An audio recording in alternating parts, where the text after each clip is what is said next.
you know, if you chip something, if you chip some piece of molding you're putting up, or some shelf that you've built, then you can just fill it in and cover it up. You can't. Well, you, of course, like obviously you can cover up things on paintings, but with more paint. But I can't. I've gone down a road where there's no room to cover anything. It all has to be. I guess I could just call it a format that I've kind of fallen into. Is very. It's become very clean, and there's no. You know, it's just a few moves basically. You know, like the you know, it's the piecing together of the ground, and then and then stretching that, and then just one kind of adhered piece of material on top, and that's it. And all the storytelling and all the effect has to be within that. That's within just the material which is assembled. Yeah, I mean that is basically an assembly, like an assemblage really, but you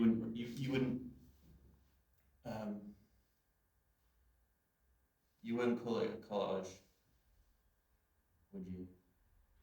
I guess some people, some art world people are going to call it an assemblage. I don't like the fact that was the first word that came to my mind. But I think most people do want to call them paintings, call that painting anyway. Yeah, they've just been gradually getting reduced. Big question last night: where do you get your ideas from? Fucking funny question. But like, once you get rid of all your personal self-consciousness, and you have no self-consciousness anymore, then you just receive ideas. And I guess that absolute lack of concealment is it would make sense that comes from that, you know, like a complete openness, a completely open compositional, well, just a picture, a completely open picture. That's, you know, that may be why they seem childish, not childish, but they have the eloquence of a child. A lot of them, yeah. I don't think that's a brag. Like cobble something together, it's just not very good because it's all the best stuff I make has just been I've been doing something and then I just stop and I have to go write something down because I've just imagined it. Like 2 days ago, the night before you got here, it was I had such a good idea, like such a good idea, like better than anything I've ever had before. Yeah. And it just appeared to me. I saw something and then I just got it. It was, yeah, great. And there's so much. It's so different to this, you know, not stretched. I can show you afterwards, but yeah, I don't have to think about anything. I don't have to do any work for it besides the making, which is the best bit, because that's the playing, that's the bit where it's like there's no ego in it, because it's all about the play. You're not thinking about yourself when you're doing it. You can put yourself in the mental, spiritual position and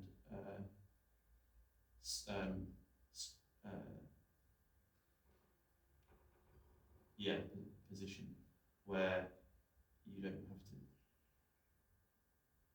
run around trying to make these weird little concoctions, because they always end up being like complete abominations, like these kind of mutated like homunculus forms, because there's no I don't know, it's only human creation, so it's they end up being kind of like mutant images.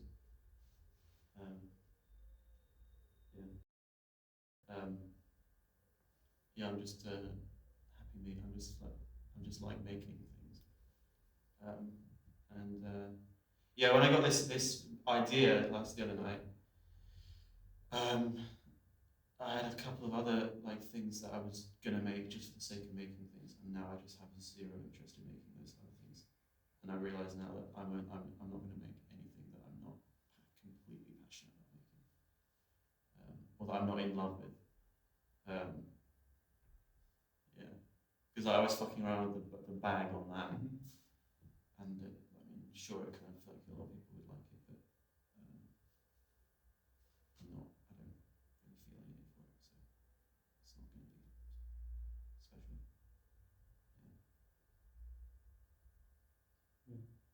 like I've forgotten the question. If you just stop being self-conscious about things, then everything just works. Yeah. Because you know what to do. It's just that you have all these like self-consciousnesses that deter you from, or they make you unable to like follow that kind of feeling, that spirit that is the thing that gives you those immediate ideas. It's just a kind of blindness. Have you read the Little Prince? It's super famous book, but it reminds me of he does this drawing of a snake eating an elephant. You know the clouds on my cloud paintings? That's the same form. You've got the elephant in the snake, inside the snake. But all the grown-ups see it as a hat, and they can't see the broader imaginative picture. It's the kind of a similar thing, at least from my brief encounter. I met a few people came into the space in Berlin, and it's a kind of similar reaction where there's immediate. So tell me about it. It's like that's not what a kid does when a kid comes in. A kid starts playing, or kids start like it. Is there something in a child that is lacking in that adult? Yes, probably. I know a lot of people that don't. I know a lot of people that can just come in and find joy without having to say any words. There are a lot of people, but for some reason, well, I can't really speak on that, but that's just, I guess that's just something I don't really understand. I think that the best art collectors operate on gut, because you can't find a particular resolution of truth that just by analysis. There's a kind of atemporal feeling that everyone is able to glimpse, that is much more efficient and is much more if you have made yourself spiritually able to see it, or to be led by it, then you'll be much more successful. And I think that I read a lot of things by a lot of very successful people who talk about that, because You don't have to worry about if anyone else believes you or not, because you've actually experienced it working, and then you just get all the, then you're good. Then you don't care about convincing people, because I don't know. That's a whole other thing. No, I used to be like the complete opposite person to what I'm now. Yeah, no, about a year ago, I started to become really, really Christian. Like, a lot of people will hear that and just fabricate some kind of sugar plum fairy tale in their head about what that looks like. But in that kind of very ugly way that it usually happens. But that makes you somebody who is serving, not receiving. You're not special little boy. I'm not the special little boy. I'm not special enough for people to pay for my story. No one is. The stories about people that are told are because of marketing, historical marketing, and that kind of stuff. Sure, it's interesting, but if I was to act initially from the presupposition that I'm special enough for people to pay money for, or to change their lives around me, then I'm not going to achieve anything. I'm not going to be of any use to anyone. I'm going to be like a embittered teenager, because that's what adolescence is. It's the realization. It's the slow realization that you're not the special little boy you think you are. But then again, our generation, we've had like a lot of all the big Hollywood, all the big franchise films are all about this this main character as the chosen one, the special chosen one who doesn't really have to do a lot of work to save everything and everyone. So doesn't really have to have any real tangible skills to be able to be the one that everyone eventually worships, because he's saved them all, even though he can't really keep himself alive anyway. But yeah, it's just about like realizing that you're a servant. You're art, like painting and pictures and art have like a very obvious real function in society, like plumbing, or like electrics, or like construction. There is like a real tangible place for it, which is why it's been with us for thousands of years, of course, because it's useful. That's the perspective I come from, that it's a service. It's like a public service. I'm proposing a kind of public service in terms of my art, and whether that is taken up by the public, or it's not my place to decide if that's got function. I'm not capable of doing that. No, I don't think what any one person is. It has to be kind of that will be revealed. But then, if I'm just making paintings along that lines, I'm going to be depressed, aren't I? Because that's a hollow. Because it's not hollow, but it's very, very risky. But I love doing it, so there's no problem. And I'm trying to. I'm not really looking at any. I'm kind of pulling myself out of whatever else is happening in art, because I think it steers you a little bit in terms of your motivation and your intention and your kind of gracefulness of approach. yeah. Also, not watching news or television is a good way to not be an arsehole anymore. It's a very good way. Everyone should try that. Yeah. Just switch off and go water your neighbour's plants or something. Yeah. How about you do that instead of raging on Facebook?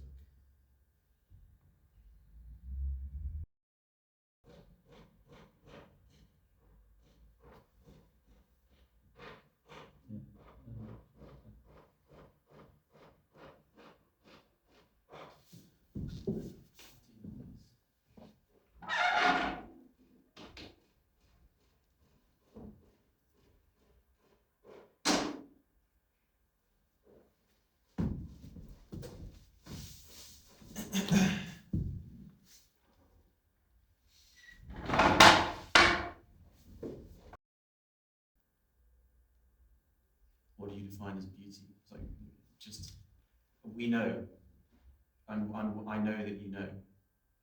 Like it's, we all know, it's very clear. And it's a lot of these students are, I was like that as well, so I'm not being, you know, I got it definitely made me start making fucking abominations, like putting ugliness into the world. There is a lot of that. It's like there is a lot of. It's a place where ugliness is produced and is then pumped into the rest of society. And so why? Well, it's because if you see it as a service, why would you? It's like saturate the world with death and like porn and ugliness and like violence. So, and then a lot of people here will hear that and they'll be like, mind will immediately be filled with all these very long-winded justifications for that. But it's just cut the shit. Like, you know, like why are you doing that? Like you can do it, fine. I'm not going to stop you, but like there's much better, more graceful things you can be doing than just saturating the world or saturating the space around art with death and violence and like it's just like it's just all very ugly. Yeah, I've got a friend who's we used to talk in the studio about he's like this very conceptual guy, and I remember asking him, have you ever cried when reading poetry or something like that? He was like, no, never. I was like, do you think does that like that's quite it's a bit of a shame, isn't it, that you haven't experienced that?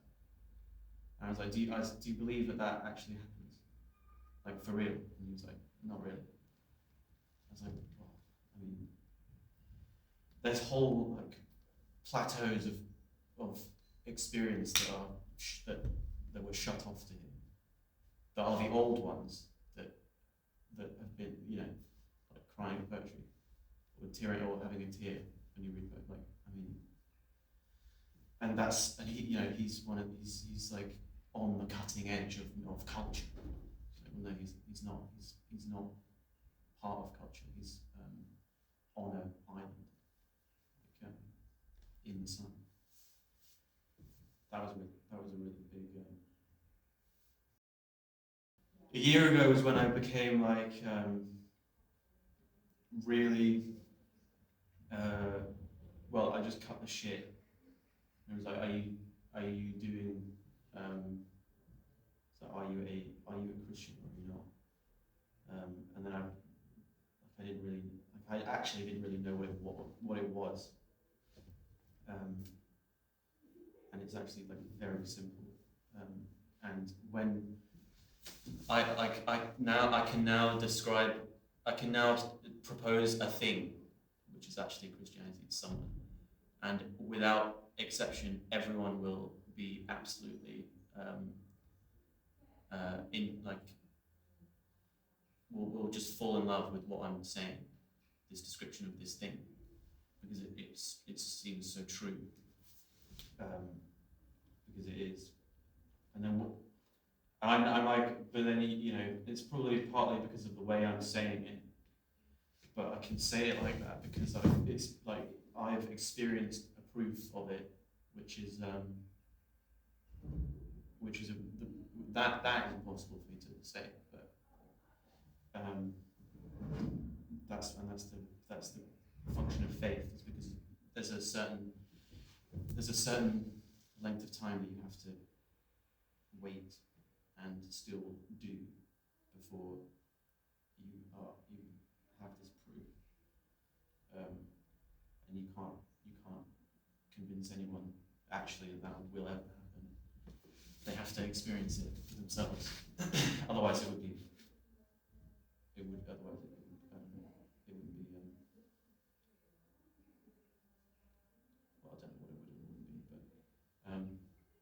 yeah. Then once you just carry on doing that, it involves like cleansing your conscience.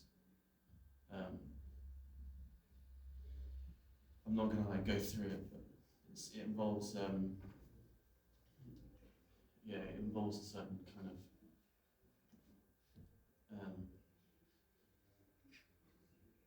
well, I just said cleansing of your conscience. And now I'm just feeling like I need to go into it about once you do that, then you don't feel self-conscious anymore, like at all. Like there's no insecurity. You don't feel insecure. There is none now. And since then I have always been happy. Like I've never been sad since then. Like at all. I've never not been like very, very happy and like utterly content with my whole existence and circumstance and everything. It's and I've like before that. Well, no, it was like a sort of like a gradual thing. It's not. I think it's more likely that it'll be a gradual thing than like a kind of cinematic event. But before that, I was again like a lot of people our age with complete emotional mess for obvious reasons, because that seems to be the problem of our time. The biggest problem of our time is the fact that our endocrine systems are just completely fucked up, like annihilated.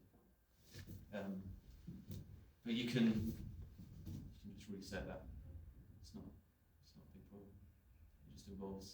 It just involves things that aren't drugs and medication and therapy, and so it's quite simple.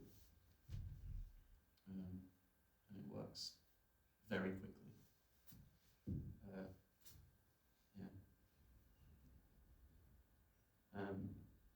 you can't like if you're an artist, you can't like artwork your way through it. That's not the right order. Like if you're not. This is what I was telling Caroline in that interview. If she asked me about humility in art, I was like, well, you can only have humility in your art if you are a humble person, because you as a man is what makes the art, and if you as a man are not humble, then it's not going to be in there, is it? That complete involvement of life and art.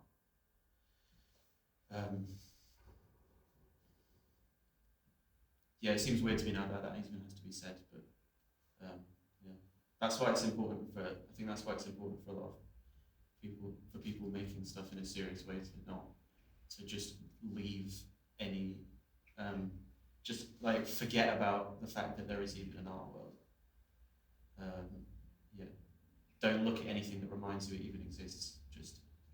Just like leave, just walk, just leave, and make things from your own source. Look at a lot of stuff that's like how to. I look at a lot of stuff that's related to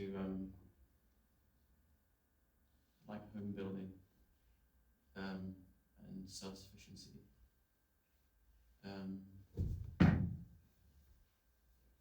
And well, I don't really look at that much stuff because I'm just doing stuff all the time. Like, I don't watch TV.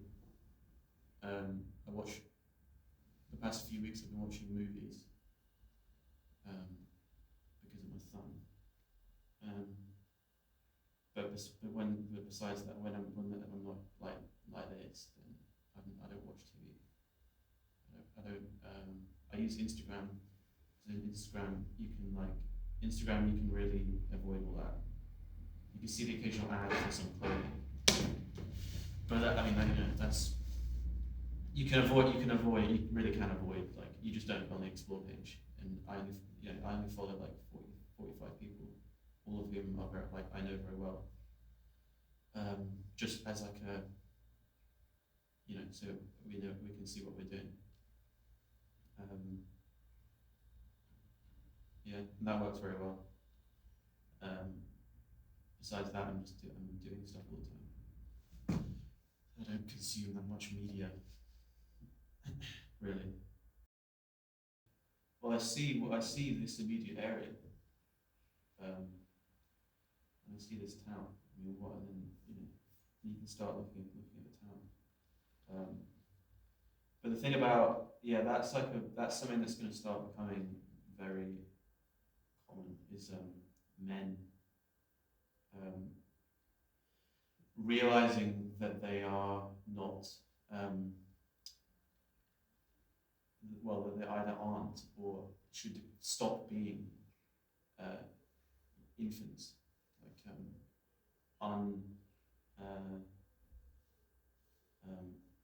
insufficient for kind of a joyful existence. So like the idea that you can go that's because even that's you'd think that would be getting more and more entrenched. I mean, maybe it is the fact that you can't just go and travel now. This feeling, this kind of infantilization of men. But because I had the feeling that this is now the time where that starts to the facade falls off, and necessity breaks in, where you have to become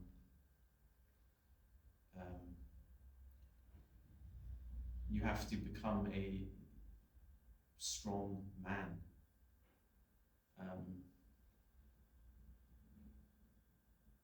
I'm pretty convinced that that's true, so I don't have to worry about justifying it because it'll become apparent if it is true. That's also what I mentioned to Caroline, that when you start to talk about old advice that was passed down from father to son, that now is not. People just really want to be around you, like a lot.